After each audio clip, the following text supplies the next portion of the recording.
സങ്കീർത്തനങ്ങളുടെ പുസ്തകത്തിൽ നിന്നുള്ള വായന, അധ്യായം 85. കർത്താവെ, അങ്ങയുടെ ദേശത്തോടങ്ങ് കാരുണ്യം കാണിച്ചു. യാക്കോബിന്റെ ഭാഗധേയം അവിടുന്ന് പുനർസ്ഥാപിച്ചു. അങ്ങയുടെ ജനത്തിന്റെ അകൃത്യം അങ്ങ് മറന്നു, അവരുടെ പാപം അവിടുന്ന് ക്ഷമിച്ചു. അങ്ങ് എല്ലാ ക്രോധവും പിൻവലിച്ചു, തീക്ഷ്ണമായ കോപത്തിൽ നിന്ന് അങ്ങ് പിന്മാറി. ഞങ്ങളുടെ രക്ഷയുടെ ദൈവമേ, ഞങ്ങളെ പുനരുദ്ധരിക്കണമേ. ഞങ്ങളോടുള്ള അങ്ങയുടെ രോക്ഷം പരിത്യജിക്കണമേ. അങ്ങ് എന്നേക്കും ഞങ്ങളോട് കോപിഷ്ഠനായിരിക്കുമോ? തലമുറകളോളം അങ്ങയുടെ കോപം നീണ്ടു നിൽക്കുമോ? അങ്ങയുടെ ജനം അങ്ങയിൽ ആനന്ദിക്കേണ്ടതിന് ഞങ്ങൾക്ക് നവജീവൻ നൽകുകയില്ലയേ?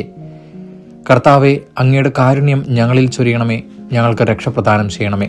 കർത്താവായ ദൈവം അരുളി ചെയ്തത് ഞാൻ കേൾക്കും. അവിടുന്ന് തന്റെ ജനത്തിന് സമാധാനമരുളും. ഹൃദയപൂർവ്വം തന്നിലേക്ക് തിരിയുന്നവന്റെ വിശുദ്ധവർക്ക് തന്നെ. അവിടുത്തെ ഭയപ്പെടുന്നവർക്ക് രക്ഷ സമീപസ്ഥമാണ്. മഹത്വം നമ്മുടെ ദേശത്ത് കുടികൊള്ളും. കാരുണ്യവും വിശ്വസ്തതയും തമ്മിൽ ആശ്ലേഷിക്കും. നീതിയും സമാധാനവും പരസ്പരം ചുംബിക്കും. ഭൂമിയിൽ വിശ്വസ്തത മുളയെടുക്കും. നീതി ആകാശത്തു നിന്ന് ഭൂമിയെ കടാക്ഷിക്കും. കർത്താവ് നന്മ പ്രദാനം ചെയ്യും. നമ്മുടെ ദേശം സമൃദ്ധമായി വിളവ് നൽകും. നീതി അവിടുത്തെ മുമ്പിൽ നടന്ന് അവിടത്തേക്ക് വഴിയൊരുക്കും. അധ്യായം 86. നിസ്സഹായന്റെ യാചന.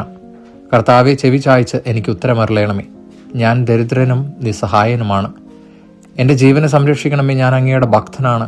അങ്ങയിൽ ആശ്രയിക്കുന്ന ഈ ദാസനെ രക്ഷിക്കണമേ. അങ്ങാണ് എൻ്റെ ദൈവം. കർത്താവെ, എന്നോട് കരുണ കാണിക്കണമേ. ദിവസം മുഴുവനും ഞാൻ അങ്ങയെ വിളിച്ചപേക്ഷിക്കുന്നു. അങ്ങയുടെ ദാസന്റെ ആത്മാവിനെ സന്തോഷിപ്പിക്കണമേ. കർത്താവെ, ഞാൻ അങ്ങയിലേക്ക് എൻ്റെ മനസ്സിനെ ഉയർത്തുന്നു. കർത്താവെ, അങ്ങ് നല്ലവനും ക്ഷമാശീലനുമാണ്. അങ്ങയെ വിളിച്ചപേക്ഷിക്കുന്നവരോട് അങ്ങ് സമൃദ്ധമായി കൃപ കാണിക്കുന്നു. കർത്താവെ, എൻ്റെ പ്രാർത്ഥന കേൾക്കണമേ. എൻ്റെ യാചനയുടെ സ്വരം ശ്രവിക്കണമേ.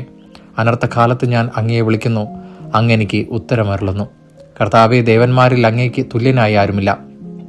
അങ്ങേ പ്രവൃത്തികൾക്ക് തുല്യമായി മറ്റൊന്നില്ല. കർത്താവെ, അങ്ങ് സൃഷ്ടിച്ച ജനതകൾ വന്ന് അങ്ങയെ കുമ്പിട്ട് ആരാധിക്കും. അവർ അങ്ങയുടെ നാമത്തെ മഹത്വപ്പെടുത്തും. എന്തെന്നാൽ അങ്ങ് വലിയവനാണ്.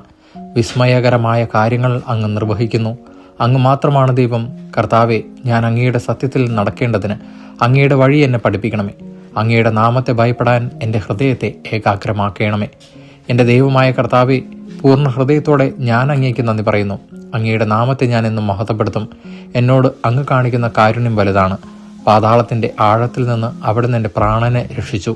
ദൈവമേ, അഹങ്കാരികൾ എന്നെ എതിർക്കുന്നു. കഠോര ഹൃദയർ എൻ്റെ ജീവനെ വേട്ടയാടുന്നു. അവർക്ക് അങ്ങയെപ്പറ്റി വിചാരമില്ല.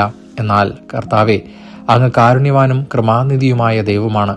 അങ്ങ് ക്ഷമാശീലനും സ്നേഹസമ്പന്നനും വിശ്വസ്തനുമാണ്. എന്നിലേക്ക് ആർദ്രതയോടെ തിരിയണമേ. ഈ ദാസന് അങ്ങയുടെ ശക്തി നൽകണമേ. അങ്ങയുടെ ദാസിയുടെ പുത്രനെ രക്ഷിക്കണമേ. അങ്ങയുടെ കൃപാകടാക്ഷത്തിന്റെ അടയാളം കാണിക്കണമേ. എന്നെ വെറുക്കുന്നവർ അത് കണ്ട് ലജ്ജിതരാകട്ടെ. കർത്താവെ, അങ്ങനെ സഹായിക്കുകയും ആശ്വസിപ്പിക്കുകയും ചെയ്തു. ദൈവവചനമാണ് നാം കേട്ടത്.